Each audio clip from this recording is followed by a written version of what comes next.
Welcome to डीएसएसवी पाठशाला। स्वागत है दोस्तों आप लोगों को यहाँ पर। मैं अमित कर्ण आप लोगों को जनरल साइंस की लास्ट डे मैंने वीडियो डाली थी आपको प्रीवियस ईयर पेपर की, और मैंने उसमें 20 क्वेश्चंस करवाए थे आपको। तो आप लोग उस वीडियो को पहले देखेंगे और उसके बाद ये नेक्स्ट वीडियो है, उसी क्रम में मैं आपको प्रीवियस ईयर क्वेश्चन करवाने जा रहा हूँ। डीएसएसवी के जितने भी पेपर्स में पूछे गए क्वेश्चंस हैं वो सारे क्वेश्चंस हम लोग एक एक करके करेंगे। तो वीडियो पूरी देखें। अगर जिन्होंने वो पहली वीडियो नहीं देखी है पहले उसे देखें, और उसके बाद ये आपका उसी क्रम में ये दूसरी वीडियो है, तो आप इसे पहले पूरी देखें और अच्छी लगे तो फिर लाइक जरूर करें। ओके फ्रेंड्स, चलते हैं आगे बढ़ते हैं, देखते हैं इसी क्रम में।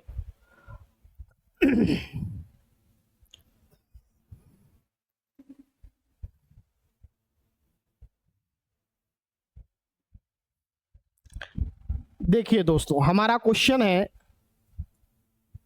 यहां पर हमारे पास क्वेश्चन है एक कि the egg of which of the following birds is the largest single isolated cell. मतलब क्वेश्चन है हमारे पास कि निम्नलिखित में से किस पक्षी का अंडा सबसे बड़ी एकल पृथक कोशिका है। दोस्तों यहां पर सबसे पहली बात हम लोग करेंगे कि लार्जेस्ट जो सिंगल सेल की बातें की गई है तो वो कौन सी मतलब बर्ड्स है, कौन सी पक्षी है जिसमें ये पाई जाती है। देखिए मतलब सिंगल सेल जो हो तो जिसमें हो, और पृथक बातें की गई है तो हम लोग बात करते हैं ऑस्ट्रिच की। ऑस्ट्रिच के जो एग होते हैं दोस्तों वो क्या होते हैं कि सबसे बड़ी जो लार्जेस्ट सेल होती है। क्वेश्चन इस तरह से भी पूछा गया है फ्रेंड्स मेरे कि largest cell in the world, तो हम लोग कहते हैं कि ऑस्ट्रिच एग। हम लोग क्या कहते हैं कि ऑस्ट्रिच एग का जो होता है वो सेल सबसे बड़ा होता है, ये हम आप ध्यान रखेंगे। ठीक है मेरे फ्रेंड्स। तो largest cell in the world अगर बोला जाए कि किस ऑर्गेनिज्म की बातें की जाए, किस जीव की बातें की जाए, तो हम लोग ऑस्ट्रिच के बारे में करते हैं। अब थोड़ा सा यहाँ सेल के बारे में जब चर्चा की गई है तो दो तीन बातें मैं आपको बताऊं बेसिक सी, जो आपके लिए इंपॉर्टेंट हो जाती है दोस्तों। देखो यहाँ पर इस छोटी सी बातें मैं बता रहा हूं कि सेल के बारे में किसकी खोज किसने की थी, तो रॉबर्ट हुक ने मेरे फ्रेंड्स इसकी खोज की थी, ये आप जानते होंगे। कब की थी तो 1666 में जो है इसकी 65-66 में जो है इसकी खोज की गई थी। तो ये थोड़ा सा आप ध्यान रख सकते हैं। अब कहानी है कि सेल होता क्या है, तो हम लोग बता सकते हैं कि सेल क्या है। It is the fundamental structural and functional unit of cell of our body, ये हम लोग बोल सकते हैं। तो सेल के बारे में ये बातें आप ध्यान रख सकते हैं। यहां पर दो तीन क्वेश्चन मैं आपको बता दूं कि अगर आपसे पूछा जाए कि हमारे बॉडी का मतलब इस धरती पर सबसे स्मॉलेस्ट सेल की बात की जाए, कि सबसे छोटी कोशिका की बात की जाए कि किसकी होती है, स्मॉलेस्ट सेल जो है ऑर्गेनिज्म कौन सी है, तो उसका नाम होता है मेरे फ्रेंड्स माइको प्लाज्मा गैलीसेप्टिकम।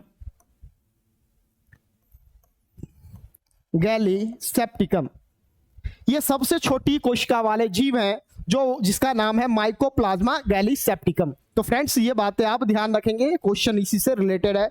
अब आप एक बात और जान सकते हो कि ये माइको पेपर में ये इतनी ही बातें लिखी रहती है, ऑप्शन में आपको यही मिलेगा, माइकोप्लाज्मा ही मिलेगा, ये गैलीसेप्टिकम नहीं लिखा होता है।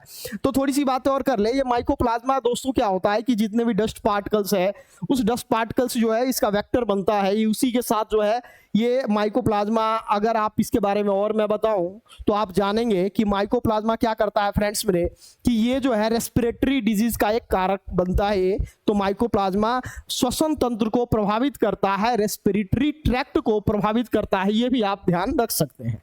तो ये छोटी छोटी बातें थी जो मैंने आपको बताया, तो ये ध्यान रखेंगे। इस क्वेश्चन का इसमें पूछा गया है the egg of the fish largest single cell, तो आप याद रखेंगे ऑस्ट्रिच के बारे में बातें की गई है।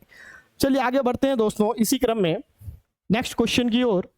आपका नेक्स्ट क्वेश्चन लिए रहा आपके स्क्रीन पे, देखिए क्वेश्चन है हमारे पास, detoxification process is performed by which of the following cell organelles. तो देखिए यहां पर बात की गई है कि विष हरण प्रक्रिया निम्नलिखित में से किस कोशिका अंग द्वारा संपन्न होती है? तो देखते हैं दोस्तों ये कौन से मतलब बॉडी के पार्ट्स होते हैं जिसके द्वारा जो है मतलब सेल क्या है, कौन से पार्ट है जिसके द्वारा डिटॉक्सिफिकेशन की जाती है? तो डिटॉक्सिफिकेशन का मतलब होता है विष का हरण करना। मतलब हमारे आपके बॉडी में कौन सा ऐसा पार्ट्स है, सेल में कौन सा ऐसा पार्ट्स है जो डिटॉक्सिफाई करता है सेल को, तो हम आप क्या कहेंगे, उसका नाम है SER। मैंने आपको लास्ट डे भी बताया था कि स्मूथ एंडोप्लाज्मिक रेटिकुलम हो या रफ एंडोप्लाज्मिक रेटिकुलम हो, ये दोनों दोस्तों किसके पार्ट है? तो ये दोनों ER के पार्ट से, ये मैंने आपको लास्ट डे बताया था।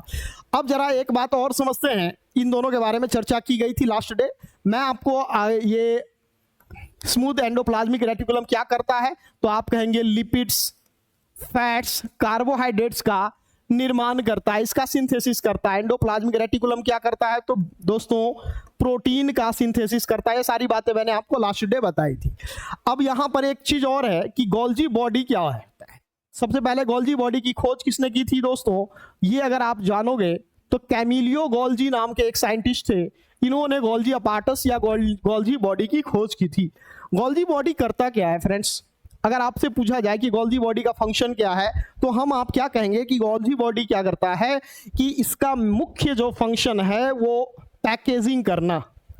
मतलब जो पार्टिकल्स होते हैं, जो भी सब्सटेंसेज हैं, जैसे मान लो एनर्जी है, ठीक, यहां पर प्रोटीन बना, यहां पर लिपिड्स बना, तो इन सबों को ट्रांसपोर्टेशन करना हो। मान लो कि यहां का सेल है, इसको किसकी, ये सेल है और इसके पास क्या है, स्मूथ एंडोप्लाज्मिक रेटिकुलम हो, और ये ये आपका RER हो। इन दोनों के पास क्या है, इस भाई के पास लिपिड्स है, फैट्स है, इसके पास प्रोटीन है। इन दोनों ने लाके RER के बाहर रख दिया। अब यहां पर है ये सब्सटेंसेज, और मान लो ये वाला सेल को जरूरत है इसकी, तो तुम कहोगे कि सर जी इसको ये मान लो कि प्रोटीन की जरूरत है, तो ये लेके कौन आएगा, यहां तो है लेकिन ये लेके कौन आएगा? तो मैं कहूंगा कि ये सारी चीजें कौन करेगा, तो गोल्जी बॉडीज करेगा, कि ये ट्रांसपोर्टेशन का कार्य करता है। आप कहोगे कि इसका फंक्शन क्या है, तो मैं कहूंगा इसका फंक्शन है ट्रांसपोर्टेशन ऑफ सब्सटेंसेज, पैकेजिंग करना है सर, पैकेट बना के रखता है, स्टोर करके रखता है, तो स्टोरेज वगैरह ये करता है। ये सारे फंक्शन जो है गोल्जी बॉडीज के होते हैं फ्रेंड्स मेरे, ये ध्यान रखेंगे। एक मेन फंक्शन और मैं बता दूं कि जब ह्यूमन बॉडी में क्या होती है दोस्तों, कि जब ह्यूमन बॉडी में, हमारे आपके बॉडी में जब किस चीज की, कॉम्प्लेक्स शुगर की कमी हो जाती है, उस कंडीशन में गोल्जी बॉडी क्या करता है, सिंपल शुगर से, याद रखेंगे, it forms complex sugar from simple sugar। मतलब मेरे दोस्तों जब आपसे पूछा जाए कि हमारे आपके बॉडी में जब कॉम्प्लेक्स शुगर, जटिल शर्करा की कमी हो जाती है, तो किसके द्वारा ये पूरी की जाती है, तो हम आप कहेंगे कि गोल्जी बॉडी का काम होता है उस कंडीशन में कॉम्प्लेक्स शुगर का निर्माण करना। किससे, तो सिंपल शुगर में, ये सिंपल शुगर से। तो ये बातें दोस्तों हम लोग कह सकते हैं इसके बारे में। अब बात करते हैं आगे माइटोकॉन्ड्रिया के बारे में।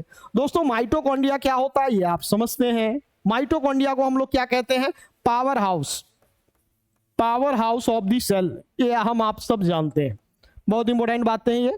क्यों कहते हैं, तो आपसे अगर पूछा जाए भाई पावर हाउस ही क्यों कहा इसे, तो हम आप क्या कहेंगे कि पावर हाउस इसलिए कहा जाता है मेरे फ्रेंड्स, क्योंकि ये क्या करता है, एनर्जी का सिंथेसिस करता है। ऊर्जा का संश्लेषण जो है हमारे आपके शरीर में दोस्तों कहां होता है, तो मैं कहूंगा माइटोकॉन्ड्रिया में होता है। इसलिए माइटोकॉन्ड्रिया को कोशिका का ऊर्जा गृह कहा जाता है। अब एक बात और बता दूं आपको, माइटोकॉन्ड्रिया की खोज किसने की थी, तो अगर मैं आपको बताऊं तो माइटोकॉन्ड्रिया की खोज मेरे फ्रेंड्स अगर आपसे पूछा जाए तो मैं कहूंगा रिचर्ड ऑल्टमैन ने की थी मेरे दोस्तों। ये ध्यान रखेंगे। रिचर्ड ऑल्टमैन साहब ने किसकी खोज की थी फ्रेंड्स? माइटोकॉन्ड्रिया की खोज की थी। ये बातें आपको ध्यान रखनी है। तो ये इन सारी चीजों के बारे में हम लोगों ने जानकारी ली। यहां पर कहा जा रहा था, क्वेश्चन था, detoxification process is performed by which of the following cell organelles. तो आप कहेंगे कि smooth endoplasmic reticulum. Smooth endoplasmic reticulum का फंक्शन क्या है सर? तो इसका काम होता है लिपिड्स और फैट्स का क्या करना? फॉर्मेशन करना, निर्माण करना, सिंथेसाइज करना मेरे फ्रेंड्स, ये ध्यान रखेंगे। अब ये मैंने आपको बताया आरईआर का क्या फंक्शन है, प्रोटीन का सिंथेसाइज करना। माइटोकॉन्ड्रिया क्या है ये बताया मैंने आपको। गोल्जी बॉडी क्या होता है, ये सारी बातें हम लोगों ने जान ली है। चलते हैं दोस्तों नेक्स्ट क्वेश्चन की ओर, देखते हैं क्या है हमारा नेक्स्ट क्वेश्चन।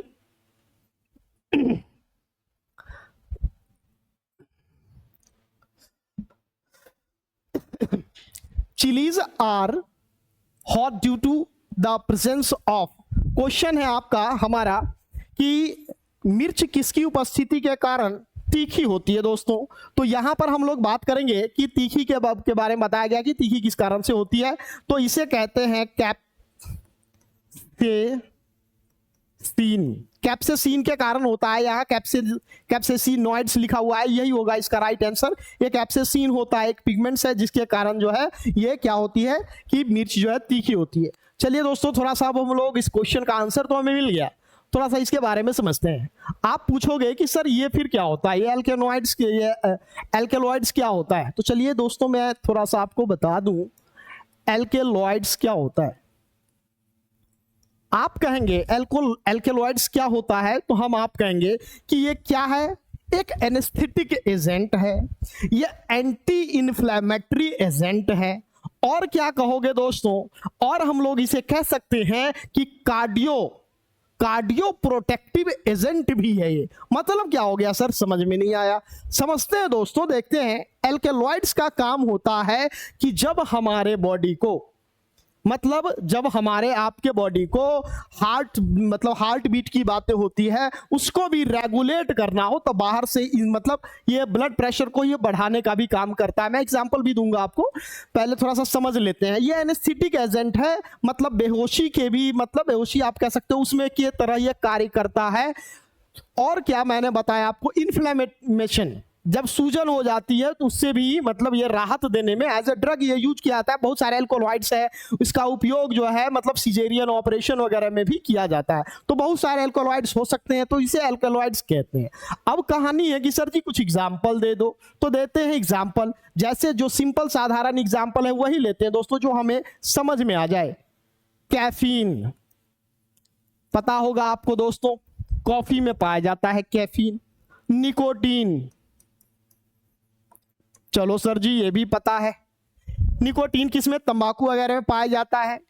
अब इस तरह से ये जितने भी हैं ये सब क्या है, आपको एल्केलॉइड्स है। ये सब क्या करता है, मतलब एज अ, ये मतलब आप कह सकते हैं ये सारी चीजें एज अ मतलब एंटी इन्फ्लेमेटरी हो या एनेस्थेटिक एजेंट हो, इन सबों के लिए ये कार्य करता है। तो एल्कोलॉइड्स में आप ये कह सकते हैं। ठीक है फ्रेंड्स, अब कहानी है आगे। एब्सिसिक एसिड क्या होता है सर?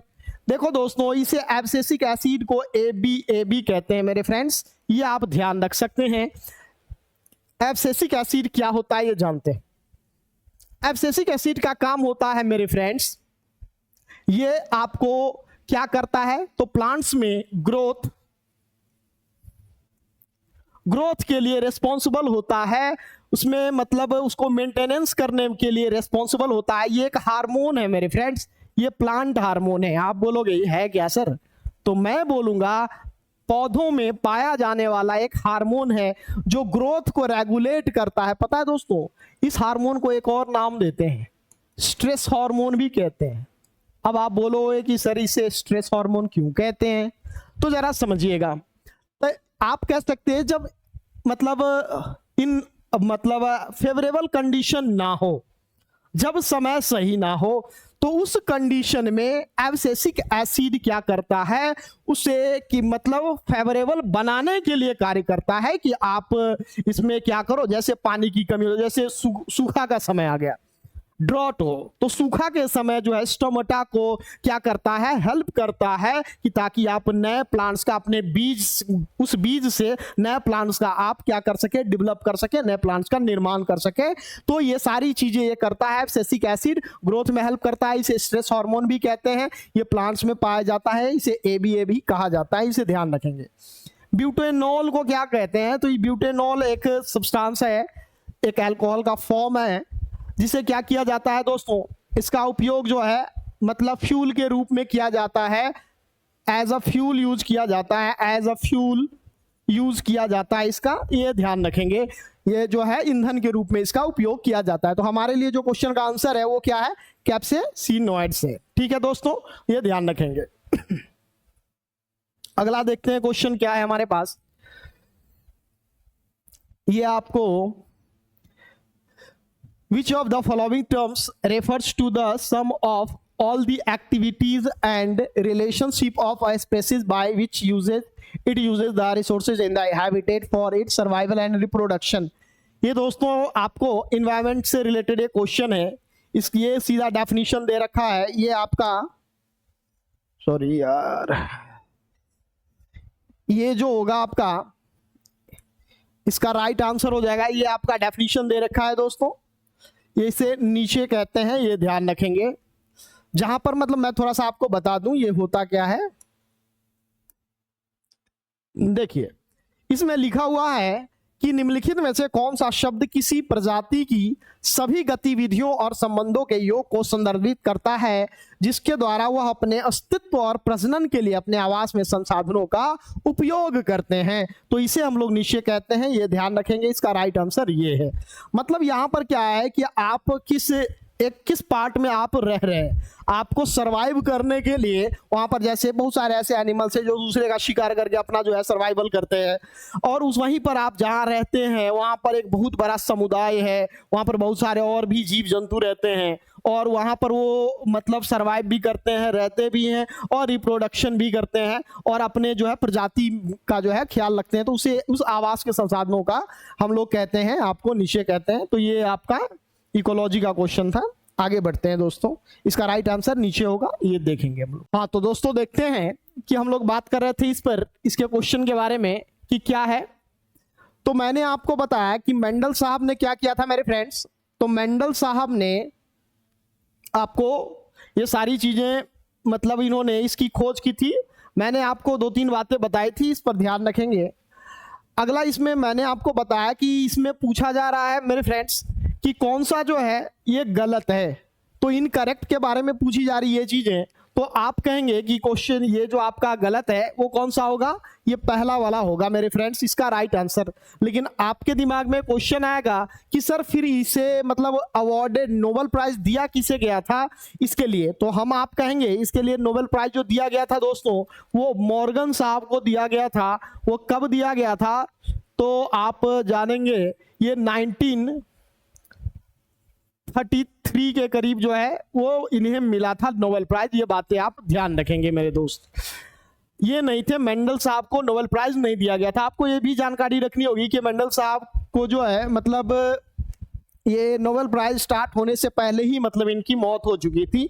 तो ये मतलब इनकी जो है प्रतिष्ठा जो है साइंटिस्ट के रूप में नहीं मिल पाई इन्हें। तो ये बातें आप ध्यान रखेंगे। आप कहेंगे कि मेंडल किसको अवार्ड दिया गया था नोबेल प्राइज, तो मॉर्गन को दिया गया था। किसकी खोज के लिए, ये जीनेटिक्स में आउटस्टैंडिंग परफॉर्मेंस के लिए। चलिए आगे बढ़ते हैं। ये दूसरा स्टेटमेंट है, ये फादर ऑफ जेनेटिक्स मैंने आपको बताया। ये किस पर इन्होंने स्टडी की थी, पी प्लांट पर, ये भी सही है। Mendel's work was rediscovered by Carl Correns, Hugo de Vries and Erich von Tschermak, ये भी सही है। इन्होंने उसके बाद जो है ये भी आए थे और इन्होंने इसकी खोज की थी। ये बात आप ध्यान रखेंगे मेरे फ्रेंड्स। तो ये सारी चीजें थी इसके बारे में। चलिए आगे बढ़ते हैं नेक्स्ट क्वेश्चन की ओर। नेक्स्ट क्वेश्चन है हमारा कि identify the pyrimidines from the list of compounds. देखो मेरे दोस्त कि ये पायरिमिडीन्स की बात की गई है। पायरिमिडीन्स आप बोलोगे कि सर ये होता क्या है, सबसे पहले ये बता दो। तो पायरिमिडीन्स जो होता है, हम लोग थोड़ा सा मैं आपको शॉर्ट में बता दूं कि डीएनए के बारे में और आरएनए के बारे में आपने नाम सुना होगा।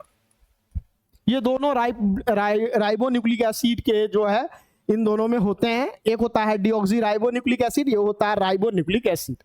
तो डीएनए में जो होता है मेरे फ्रेंड्स नाइट्रोजन बेस होते हैं, आपको पता होगा। तो नाइट्रोजन बेस जो होते हैं, नाइट्रोजन बेस दोनों में होता है नाइट्रोजन बेस। तो नाइट्रोजन बेस को मेरे दोस्त दो पार्ट में बांटा गया है, एक होता है प्यूरिन्स और एक होता है पायरिमिडिन्स। ये याद रखेंगे दोस्तों। तो ये दो पार्ट में बांटा गया है नाइट्रोजन बेस को, तो एक होता है प्यूरिन्स और एक होता है पायरिमिडिन्स। तो इसमें पूछा गया है कि कौन से इसमें लिस्ट में, तो पायरिमिडिन्स की जब बात करोगे दोस्तों तो उसमें होता है यूरेसिल, साइटोसिन और थाइमिन होता है। चार तरह के नाइट्रोजन बेस मेरे फ्रेंड्स होते हैं। अगर आपसे पूछा जाए जनरली तो आप कहेंगे कि इसमें क्या होता है, ये सारी चीजें होती है cytosine, thymine.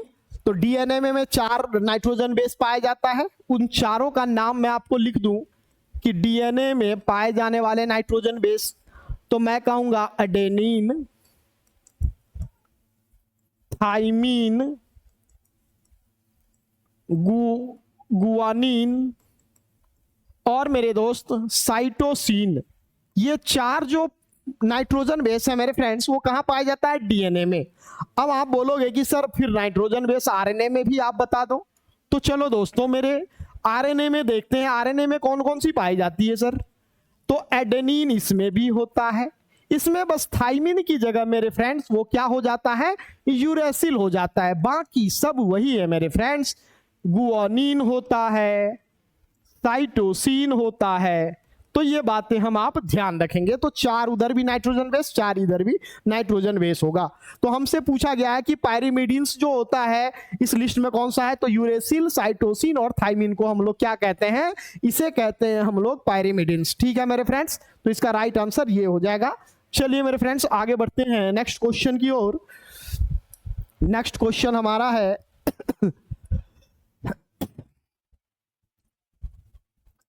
What is the ability of an objective lens to differentiate between two lines or points in an object called? बोला जा रहा है, क्वेश्चन हमसे पूछ रहा है किसी वस्तु में दो रेखाओं या बिंदुओं के बीच के अंतर करने की वस्तुनिष्ठ लेंस की क्षमता को क्या कहते हैं मेरे फ्रेंड्स, तो उसे हम लोग कहते हैं रिजॉल्विंग पावर।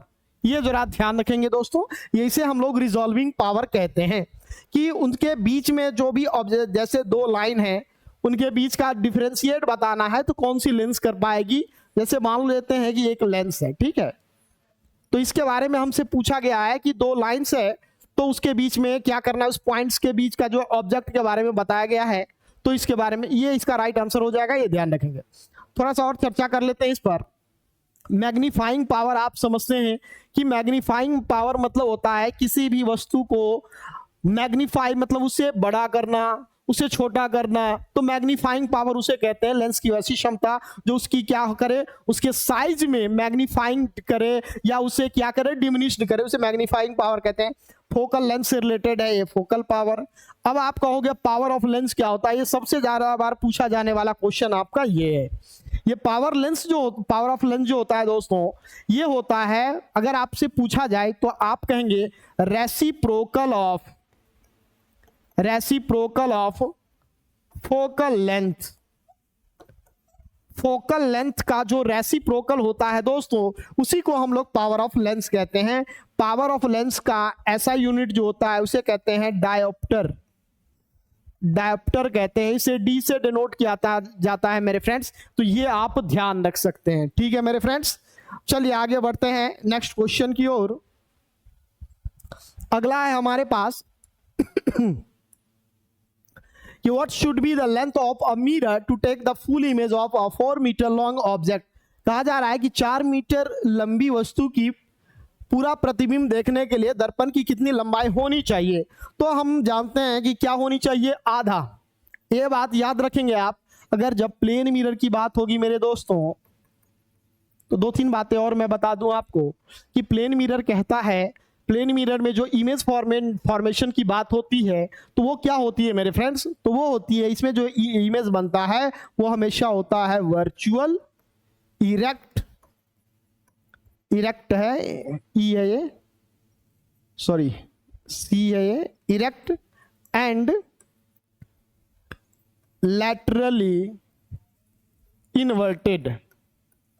अब आप बोलोगे कि सर ये क्या होता है, वर्चुअल मतलब काल्पनिक, इरेक्ट मतलब सीधा, और ये लैटरली इन्वर्टेड मतलब होता है वक्रित। तो इसमें जो इमेज बनता है वो ऐसा बनता है, सेम साइज का बनता है और सेम डिस्टेंस पर बनता है। इमेज से जितनी दूरी पर आप हैं उतनी ही दूरी पर आपकी जो सॉरी आप जितने दूरी पर आप ऑब्जेक्ट को रखते हैं उसी उतनी ही दूरी पर जो है इमेज की फॉर्मेशन होती है बिहाइंड द मिरर, मिरर के अंदर में। तो ये चीजें जो है सारी चीजें आप समझते हैं। अब कहानी है कि सर जी हमारी मान लो कि अगर आपकी हाइट 10 मीटर की 5 मीटर की है, तो सर कम से कम कितना मीटर का जो हम लोग क्या ले लें, मतलब लेंथ का मिरर ले लें ताकि हमारी फुल इमेज दिख जाए। तो आप सीधा कहेंगे आधा, एकदम आधा, आधी ले लीजिए आप, आराम से आप देख सकते हैं। तो 2.5 मीटर का आप जैसे ही मिरर ले लेंगे आप अपना फुल साइज देख सकते हैं। तो ये याद रखेंगे। तो 4 मीटर की वस्तु है तो आधे मीटर की आधा हो जाएगा इसका 2। तो इसका राइट आंसर मेरे फ्रेंड्स ये हो जाएगा। ठीक है, तो चलिए आगे बढ़ते हैं नेक्स्ट क्वेश्चन की ओर।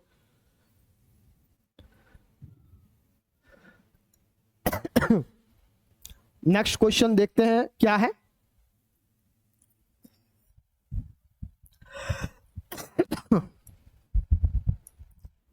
देखिए मेरे दोस्त, अगला क्वेश्चन है विच of the following is the correct pair of, इसमें पूछा जा रहा है करेक्ट पेयर आप बताओ किसका मेन न्यूट्रिएंट्स जिसमें इसमें रखे सप्लाइड किए गए हैं उसके बारे में। वेजिटेबल्स और ग्रीन लीफी जो है सब्सटेंसेस की बात की गई है, जैसे लीफी वो हरे पत्तेदार सब्जियों में क्या पाया जाता है। तो याद रखना मेरे दोस्त, इसमें विटामिन ई नहीं पाया जाता, क्या पाया जाता है, विटामिन के पाया जाता है। पहली बात, मिल्क और मीट प्रोडक्ट्स में विटामिन सी बिल्कुल नहीं पाया जाता मेरे फ्रेंड्स। आप कहोगे सर कौन सी विटामिन, मैं कहूंगा विटामिन B12। एक बात और मैं बता दूं आपको मेरे फ्रेंड्स, विटामिन B12 की बात की गई है तो आप कहेंगे 2 बातें आप याद रखेंगे, बहुत इंपॉर्टेंट बातें। सबसे पहली बात है विटामिन B12 जो होता है मेरे फ्रेंड्स, ये मैक्सिमम आपको कहां से मिलता है, ये आपको मैक्सिमम जो है एनिमल्स से ही प्राप्त होते हैं,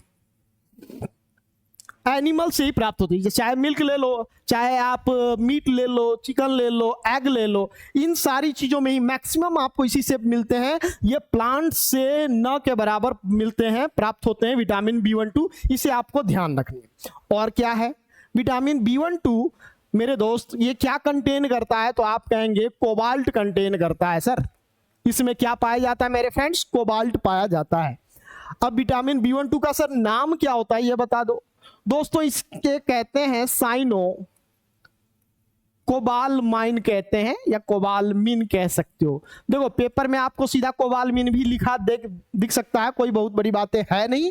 आप साइनो कोबालमिन भी जानेंगे और कोबालमिन भी अगर रखे मतलब हो ऑप्शन में तो आप वो भी आंसर कर सकते हैं। चलिए विटामिन के का नाम क्या होता है सर ये बता दो। तो मैं कहूंगा फाइलो, इसका नाम मैं लिख रहा हूं दोस्तों, फाइलो क्विनोन इसका नाम होता है, ये ध्यान रखेंगे। अगला है हमारे पास सीरियल्स और ग्रेन्स में क्या पाया जाता है, मोटे अनाजों में क्या पाया जाता है। तो विटामिन B1 पाया जाता है, बिल्कुल सही है। विटामिन B2 पाया जाता है, बिल्कुल सही है मेरे फ्रेंड्स। B1 की जब बात की जाएगी तो B1 का नाम क्या होता है मेरे दोस्तों, पता है आपको, थाइमिन नाम होता है B1 का।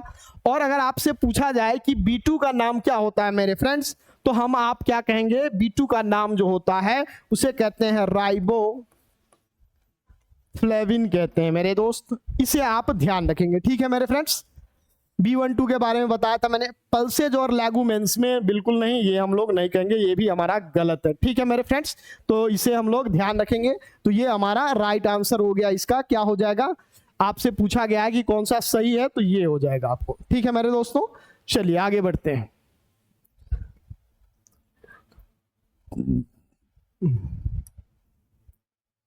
नेक्स्ट क्वेश्चन है विच of the following statements regarding genetic code is true.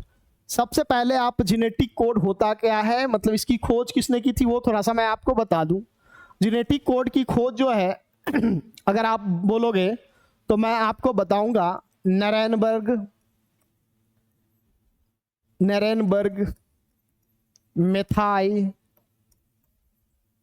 मेथाई और नरेनबर्ग, मेथाई एंड खुराना साहब, हरगोविंद खुराना साहब ने की थी।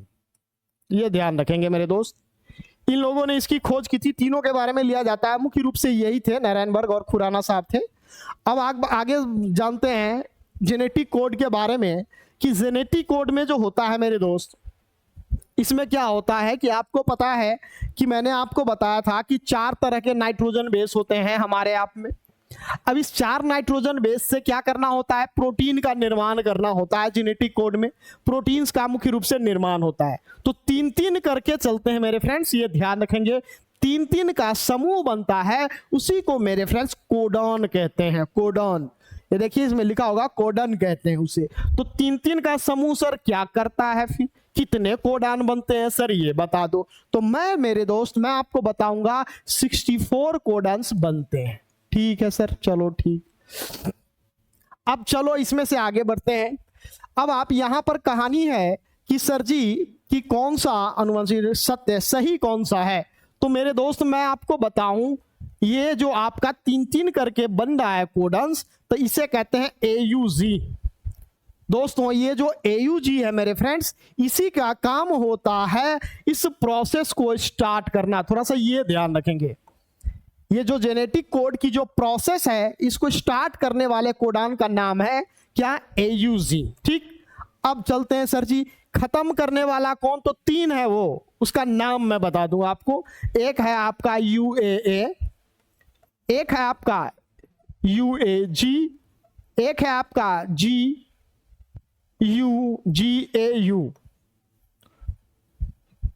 सॉरी, ये आपका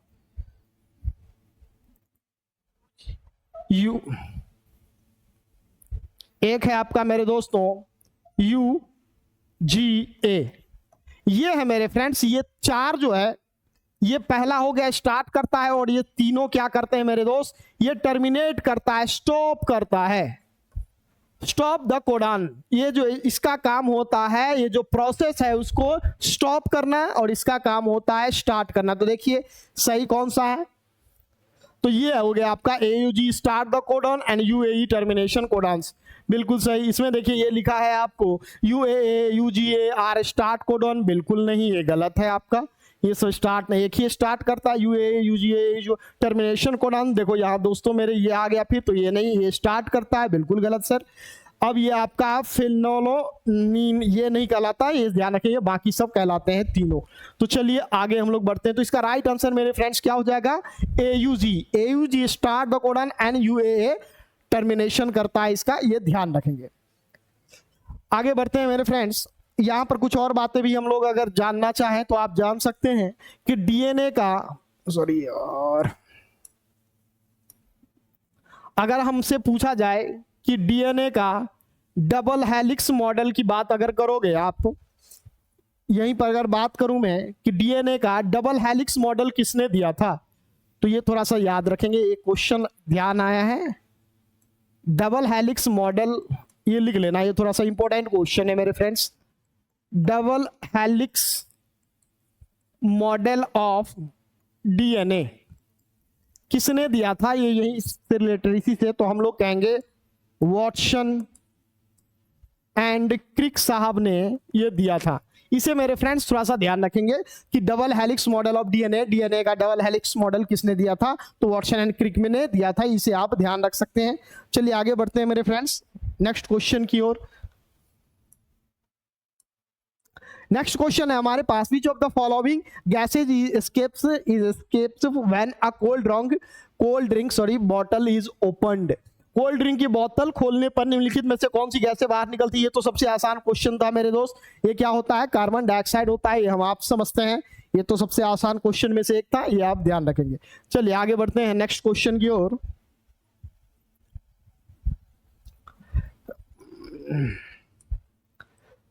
नेक्स्ट है हमारे पास, if the protein component is predominant in the association of carbohydrates and protein, it is called. इसे हम लोग मेरे दोस्त सबसे थोड़ा पहले मैं बात कर लूं, ये किसकी बात की गई है, तो इसमें कार्बोहाइड्रेट्स के साथ साथ मेरे दोस्त प्रोटीन भी इसमें है, लेकिन इसमें प्रीडोमिनेंट जो बोला गया है वो प्रोटीन है, तो उसे हम लोग क्या कहते हैं, उसे कहते हैं ग्लाइकोप्रोटीन। ग्लाइकोप्रोटीन। मेरे दोस्त आप बोलोगे कि ये ग्लाइकोप्रोटीन किस तरह का प्रोटीन है, तो मैं आपको ये बताऊंगा, इसे हम लोग कहते हैं कंजुगेटेड प्रोटीन। Conjugated protein. फिर आप बोलोगे कि सर ये कौन सा प्रोटीन है, तो कंजुगेटेड प्रोटीन की बात जब की जाएगी मेरे दोस्तों, तो कंजुगेटेड प्रोटीन वैसा प्रोटीन होता है जिसमें अमीनो एसिड के साथ साथ कोई और दूसरा केमिकल कंपाउंड्स कंबाइन करता हो, उसे कंजुगेटेड प्रोटीन कहते हैं। एग्जांपल आपका ग्लाइकोप्रोटीन हो गया। वैसे इसका राइट आंसर भी आपका ग्लाइकोप्रोटीन होगा। थोड़ा सा ऑप्शन के बारे में जान ले, ये क्या होता है। म्यूकोप्रोटीन यहां पर है आपका। ये म्यूकोप्रोटीन क्या करता है मेरे दोस्त, म्यूकोप्रोटीन के बारे में अगर जानोगे आप, तो म्यूकोप्रोटीन जो है म्यूकस में पाया जाता है। ये म्यूकस को प्रोटेक्ट करता है, म्यूकस में पाया जाता है, मतलब इपिथेलियल सेल की जो म्यूकस होता है उसमें पाया जाता है, और ये उसे बैरियर की तरह कार्य करता है और उसे प्रोटेक्ट करने में हेल्प करता है म्यूकोप्रोटीन। ये ग्लाइकोसैमिनोग्लिकैन जो है, ये भी एक प्रोटीन का पार्ट। वैसे ये एक क्या है, ये एक आपका पॉलीसैकेराइड्स की तरह होता है। ये पॉलीसैकेराइड्स की तरह होता है ये ध्यान रखेंगे। अगला आपका है प्रोटियोग्लाइकेन। ये भी प्रोटीन का ही एक फॉर्म है मेरे दोस्त, और ये क्या करता है, प्रोटीन के इसमें फॉर्म होते हैं, और ये हमारे आपके बॉडी को जैसे वैसे कंडीशंस, मतलब एबनॉर्मल कंडीशन में ये हेल्प करता है बॉडी को प्रोटीन वगैरह बनाने में। मसल्स आप कह सकते हो, आप ये भी कह सकते हो कि मसल्स को बिल्ड करने में भी इसका योगदान होता है, ये ध्यान रखेंगे। ठीक है मेरे फ्रेंड्स, चलिए आगे बढ़ते हैं। तो इसका राइट आंसर आपको बताया मैंने, ये हो जाएगा। चलिए आगे बढ़ते हैं। नेक्स्ट है हमारे पास, आपके पास कौन सा है, क्या है question, which of the following is the most electronegative element. तो सबसे पहले मैं आपको बताऊं इलेक्ट्रोनेगेटिविटी होता क्या है। देखो स्टूडेंट्स, मैं आपको बताऊं कि इलेक्ट्रोनेगेटिविटी की जब बात की जाएगी,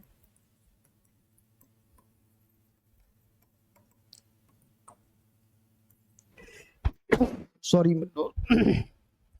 इलेक्ट्रोनेगेटिविटी की जब बात की जाएगी, तो सबसे पहले इसे पॉलिंग्स ने जो है मेरे दोस्तों इसे डिस्क्राइब किया था। सबसे पहले अगर बात की जाए तो इलेक्ट्रोनेगेटिविटी होता क्या है सर, ये बता दो। इलेक्ट्रोनेगेटिविटी मेरे फ्रेंड्स वो होता है जिस वैसे एटम्स जिनकी क्या टेंडेंसी हो, इलेक्ट्रॉन को, मेरे फ्रेंड्स फिर से सुनेंगे, वैसी टेंडेंसी किसी भी एटम की जिसमें वो इलेक्ट्रॉन को मतलब क्या करता हो, मतलब गेन करने की टेंडेंसी हो, कंबाइन करने की टेंडेंसी होती है, कि तुम कितना इलेक्ट्रॉन जो है क्या करते हो, वो कंबाइन कर लेते हो अपने साथ, उसी को मतलब अट्रैक्ट कर लेते हो, उसको इलेक्ट्रॉन को अट्रैक्ट करने की जो टेंडेंसी होती है किसी भी एलिमेंट की, that is known as electronegativity. ये ध्यान रखेंगे। ये पॉलिंग साहब ने सबसे पहले मेरे फ्रेंड्स क्या की थी, इन्होंने सबसे पहले इसे डिस्क्राइब किया था। ये बहुत इंपॉर्टेंट क्वेश्चन है और आपसे डायरेक्ट पूछा गया है, सबसे ज्यादा किसकी होती है इलेक्ट्रोनेगेटिविटी, तो हम लोग कहते हैं वो है फ्लोरीन है। फ्लोरीन की इलेक्ट्रोनेगेटिविटी सबसे अधिक होती है, क्यों, क्योंकि ये जो है सबसे ज्यादा इलेक्ट्रॉन को गेन करने की कैपेसिटी रखता है, अट्रैक्ट करने की कैपेसिटी रखता है। मेरे फ्रेंड्स पोटेशियम वगैरह के बारे में आप जानते हैं, पोटेशियम और सोडियम क्या है, हाईली रिएक्टिव मेटल्स हैं, हाईली रिएक्टिव मेटल्स हैं। इन सबों को मेरे फ्रेंड्स क्या किया जाता है, इन दोनों को क्या किया जाता है, खास करके सोडियम को क्या किया जाता है, केरोसिन ऑयल में जो है, केरोसिन ऑयल में डुबा कर रखा जाता है, इसे आपको पता होगा। लिथियम क्या है, तो आप कहेंगे lithium first metal in the periodic table. Periodic table में सबसे पहला जो मेटल है उसका नाम है लिथियम। तो चलिए मेरे फ्रेंड्स आगे बढ़ते हैं नेक्स्ट क्वेश्चन की ओर। इसका राइट आंसर आपको पता चल गया है।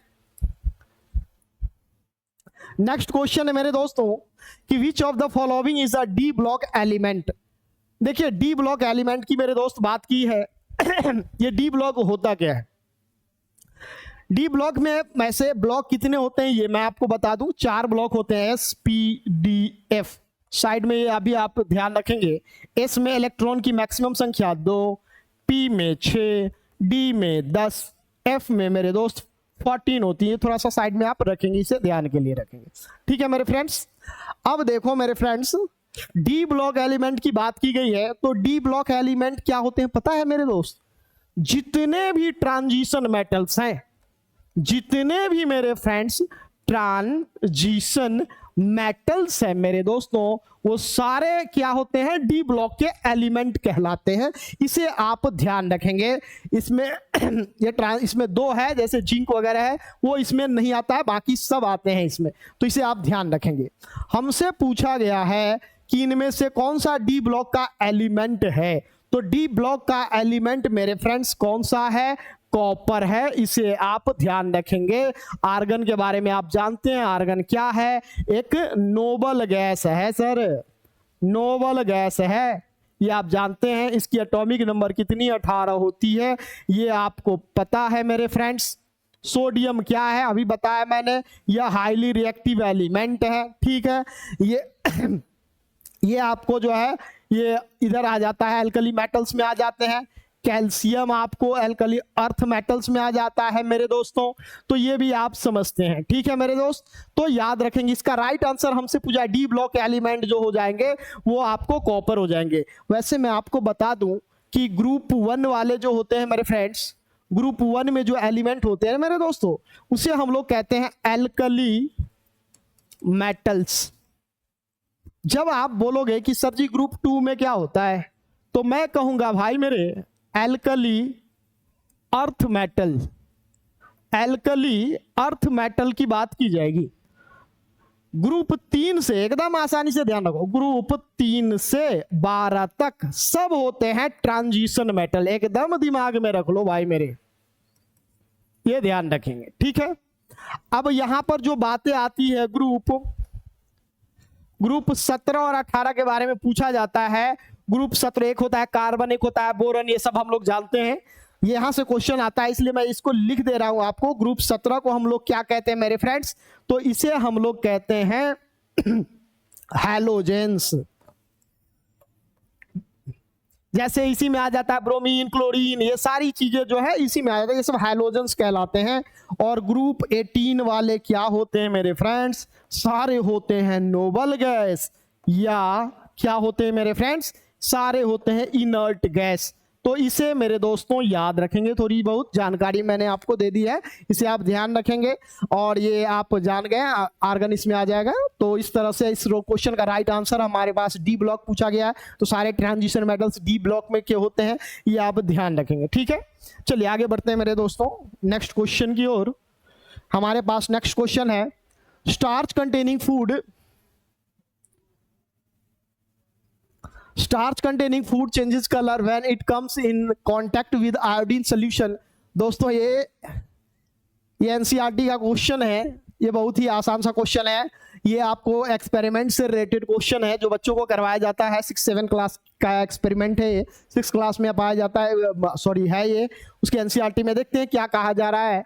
स्टार्च युक्त भोजन आयोडीन में घोल के संपर्क में आने से अपना रंग बदल देता है। कि जब आप स्टार्च कंटेनिंग कोई फूड हो, उसको आप क्या करते हो, किसके संपर्क में? आयोडीन के संपर्क में लाते हो, तो वो कौन सा कलर कर देता है? तो उसे डीप ब्लू कहते हैं दोस्तों। डीप ब्लू होगा वहां, डीप ब्लू वहां लिखा रहता है कि एकदम गहरा, तो ब्लू यहां लिखा हुआ है, तो इसका राइट आंसर ये हो जाएगा। मतलब क्या कहा जाता है, स्टार्च यहां पर आयोडीन आपको दे रखा है मेरे फ्रेंड्स। यहां पर मुख्य रूप से किसका उपयोग किया जाता है? वो करता है पोटेशियम आयोडाइड का उपयोग करता है। आयोडाइड का ये उपयोग करता है, ध्यान रखेंगे।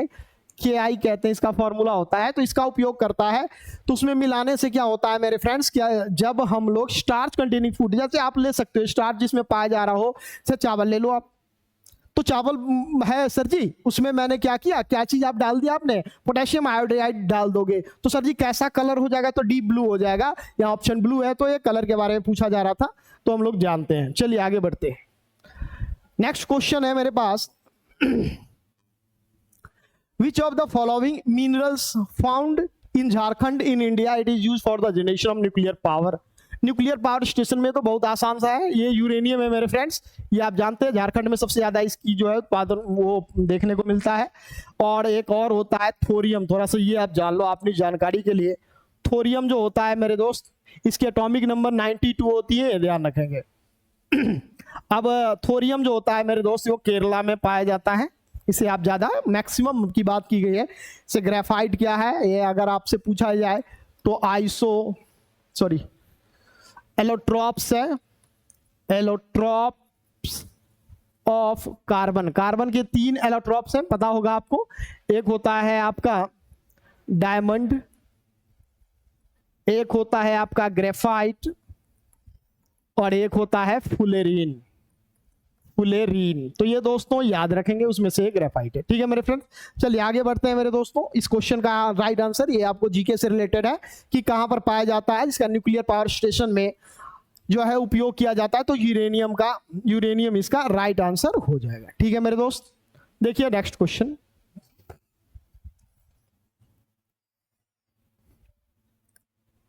ये क्वेश्चन, अच्छा देखिए अगला क्वेश्चन हमारे पास ये है मेरे दोस्त। नेक्स्ट क्वेश्चन है, विच of the following is not an actinide. अब आप कहोगे कि सर ये एक्टिनाइड क्या होता है। देखो मेरे दोस्तों, 2 चीजें हैं हम लोग बात करेंगे, एक होता है लैंथेनॉइड्स और एक होता है एक्टिनॉइड्स। तो देखो मेरे दोस्त क्या होता है, लैंथेनॉइड्स की जब बात करोगे तो लैंथेनॉइड्स जो है स्टार्ट होता है 57 से। ठीक है मेरे दोस्त, और ये चलता कहां तक है सर, तो मैं कहूंगा ये चलता है आपको 70 तक। ठीक है, 70 नंबर एलिमेंट तक ये होता है। मैं पीरियोडिक टेबल में एलिमेंट की एटॉमिक नंबर बता रहा हूं। लैंथेनॉइड्स को जो स्टार्ट होता है वो लैंथेनम से स्टार्ट होता है मेरे दोस्तों, और ये चलता है, ये यट्रीबियम तक चलता है, ये यट्रीबियम तक है यहां तक, और ये है लैंथेनम, ये है यट्रीबियम। ठीक है, अब एक्टिनॉइड्स की बात करोगे मेरे दोस्त तो ये 89 से स्टार्ट होता है एक्टिनियम से, ये है एक्टिनियम, और ये चलता कहां तक है सर जी ये बता दो। तो मैं कहूंगा मेरे दोस्त ये चलता है आपको 103 नंबर तक। अब यहां पर सर ये कितने एलिमेंट, यहां पर भी मुख्य रूप से 14 एलिमेंट होते हैं, यहां भी 14 ही एलिमेंट होते हैं, ये ध्यान देंगे। अब यहां पर क्या होता है, ये यहां एक्टिनियम है और यहां पर होता है मेरे दोस्त लॉरेंसियम होता है। 103 पर होता है लॉरेंसियम, यहां होता है एक्टिनियम, यहां होता है लैंथेनम, यहां होता है ये ट्रिबियम होता है। अगर आप बोलो तो मैं लिख भी दूं इसका लैंथेनम। अब आप बोलोगे सर 70 पर कौन सा है, तो मैं कहूंगा ये ट्रिबियम। अब यहां पर 89 की बात की जाए तो इसे कहते हैं एक्टिनियम। अब जब बोलोगे 103 पे कौन सा होता है सर, तो मैं आपको बताऊं इसे लॉरेंसियम कहते हैं, लॉरेंसियम कहते हैं। क्वेश्चन हमसे पूछा गया है कि इनमें से कौन सा एक्टिनॉइड्स नहीं है, तो यूरेनियम है, अमेरिसियम है, थोरियम है। अब आप देखो टेरिबियम, ये टेरिबियम जो है ये आपको 65 एटॉमिक नंबर होता है, ये आपको टेरबियम, ये आपको इसमें नहीं आएगा। एक्टिनॉइड पूछा जा रहा है, ये किस में आ जाएगा, लैंथेनॉइड्स में आ जाएगा। तो इसका राइट आंसर ये हो जाएगा। बाकी अमेरिसियम, यूरेशियम और थोरियम ये सारे मेरे दोस्त किस में आते हैं, एक्टिनॉइड में आते हैं, और ये आपको लैंथेनॉइड हो जाएगा। इसका राइट आंसर हो जाएगा टेरबियम। ठीक है मेरे दोस्त, चलिए आगे बढ़ते हैं नेक्स्ट क्वेश्चन की ओर।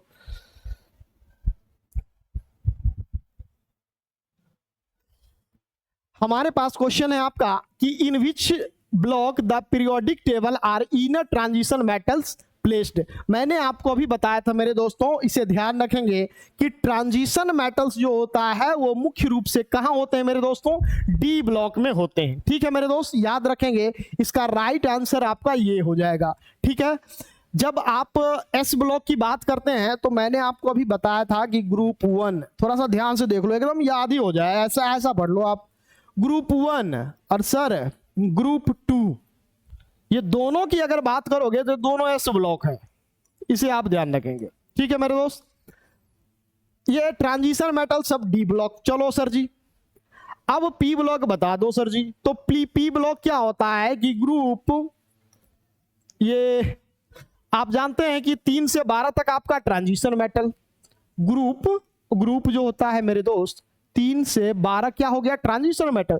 सर जी बचा क्या अब, तो 13 से 18 तक मेरे दोस्त सब होता है पी ब्लॉक, एकदम ध्यान रख लो। और बचा क्या एफ ब्लॉक। एफ ब्लॉक कौन होता है सर जी, तो ये एकदम बचा हुआ जो है लेंथ, अभी बताया था मैंने, लेंथ नाइड्स एंड एक्टेनाइड्स, ये सारे क्या है एफ ब्लॉक एलिमेंट है। हमसे पूछा गया है कि कौन सा ट्रांजिशन मेटल्स है, तो ट्रांजिशन मेटल क्या हो जाएगा डी ब्लॉक एलिमेंट हो जाएगा। दोस्तों इसे ध्यान रखेंगे आप, ठीक है मेरे फ्रेंड्स। आगे बढ़ते हैं नेक्स्ट क्वेश्चन की ओर। नेक्स्ट क्वेश्चन है हमारे आपके पास,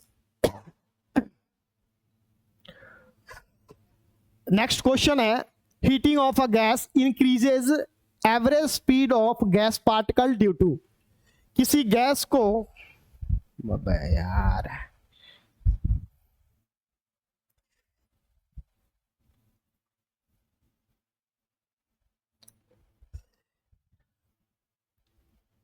किसी गैस को गर्म करने से गैस की कणों की औसत गति बढ़ जाती है, औसत गति बढ़ जाती है, चलिए ठीक है।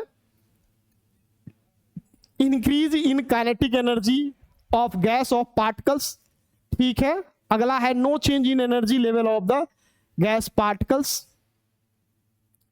Decrease in kinetic energy in the gas particles, increase in potential energy of the gas particles. Gas कणों की स्थितिज ऊर्जा में वृद्धि हो जाती है।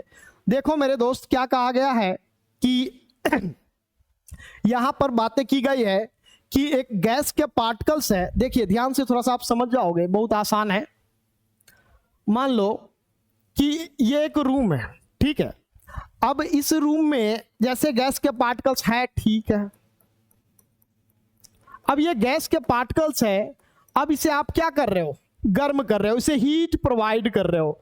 तो आप जैसे ही इसे मेरे दोस्त हीट प्रोवाइड करोगे तो ये गर्म जैसे ही होगा, ये क्या करेगा, इसके बीच में जो मॉलिक्यूल एक बॉन्ड होता है, वैसे भी इसके बीच में जो बॉन्ड होता है वो सिंपल साधारण सा बॉन्ड होता है, और इसके बीच में गैप भी जो होता है वो मतलब ज्यादा कठिन नहीं होता है, वो गैप भी नहीं वो गैप जो है ज्यादा का होता है। बात समझ में आ रही है। अब इसे आपने गर्म किया तो इसके बीच में जो थोड़ा बहुत बॉन्ड था जिससे लोग होकर ये एकदम एक दूसरे को पकड़ के रखा था, वो भी बॉन्ड ये टूट जाएगा और ये क्या करेगा, हल्की हो जाएगी। और हल्की होने के बाद गैस क्या होती है, ये जो है मूव करने लगेगी स्पीड से। तो जैसे ही गति की बात की गई है सर जी, तो गति की बात की जाती है तो कौन सी एनर्जी होती है, काइनेटिक एनर्जी। तो हम लोग बोलेंगे कि increase in kinetic energy of the gas particles, इस गैस पार्टिकल्स की काइनेटिक एनर्जी में क्या होगी मेरे फ्रेंड्स, वृद्धि हो जाएगी। काइनेटिक एनर्जी क्या होता है, काइनेटिक एनर्जी आपसे पूछा जाए तो हम आप क्या कहते हैं, the energy which is possessed due to the क्या कहते हैं हम लोग, ड्यू टू द आप कह सकते हैं कि मोशन ऑफ एन ऑब्जेक्ट, किसी भी ऑब्जेक्ट के मोशन के कारण जो एनर्जी होती है मेरे फ्रेंड्स, उसी को हम लोग क्या कहते हैं, काइनेटिक एनर्जी कहते हैं। ध्यान रखेंगे काइनेटिक एनर्जी का फॉर्मूला आपको पता होगा, हाफ mv², जानते होंगे आप लोग। ये आपसे एक बात और मैं बता दूं कि काइनेटिक एनर्जी और मोमेंटम में क्या रिलेशन है, तो ये भी आप ध्यान रखेंगे मेरे दोस्त। ये है रिलेशन, कैसे P for momentum, M for mass, KE for kinetic energy, तो इन सबों के बीच में ये रिलेशन, इन दोनों के बीच में, इसे आप ध्यान रखेंगे तो इसका राइट आंसर ये हो जाएगा। चलिए दोस्तों आगे बढ़ते हैं, देखते हैं। तो आज के लिए इतना ही रहने देते हैं मेरे फ्रेंड्स। तो ये था आपके कुछ प्रीवियस ईयर क्वेश्चंस। पूरी वीडियो जरूर देखें, अच्छी लगे तो लाइक करें, कमेंट करें, और अपने सुझाव जो है कमेंट में आप जरूर लिखें। जो भी आप इस सेशन से रिगार्डिंग जो भी आपको बोलना है, जो भी आप कुछ भी बोलना चाह रहे हो, जो भी बताना चाह रहे हो, जरूर बताएं। धन्यवाद मेरे दोस्तों।